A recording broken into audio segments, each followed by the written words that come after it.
নমস্কার বন্ধুরা, recruitment update YouTube চ্যানেলে সকলকে স্বাগত জানিয়ে আজকে 25/3/2025 পশ্চিমবঙ্গের সমস্ত সরকারি কর্মচারীদের বকেয়া ডিএ সংক্রান্ত যে মামলা সুপ্রিম কোর্টে চলছে, সেই সুপ্রিম কোর্টে মামলার শুনানি ছিল। আজকে আবার পিছিয়ে গেল সেই শুনানি। আসুন এই সংক্রান্ত আপডেট দেখে নিই বিস্তারিত কী রয়েছে।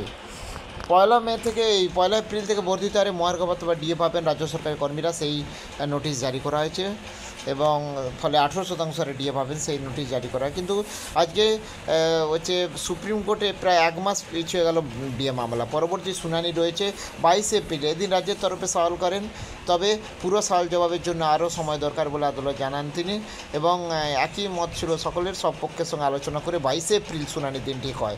সব পক্ষের তরফে আবেদন করা হয় ওই দিন মামলাটি টপ অফ দ্য বোর্ডে রাখার জন্য। তাতে আদালত সম্মত হয়েছে। এদিকে মামলার অংশ হতে চেয়ে আবেদন করেছিলেন সংগ্রামী যৌথ মঞ্চ, সেই আবেদন গৃহীত হয়েছে।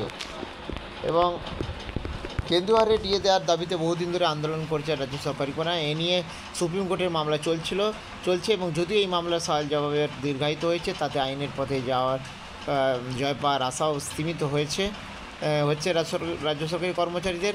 এবং এরই মাঝে রাজ্যের বাজেটে যে 4% ডিএ বাড়ানোর কথা ছিল, সেটা এবারে নোটিশ আকারে প্রকাশিত হলো।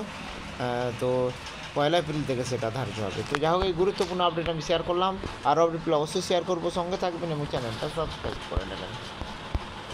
ধন্যবাদ।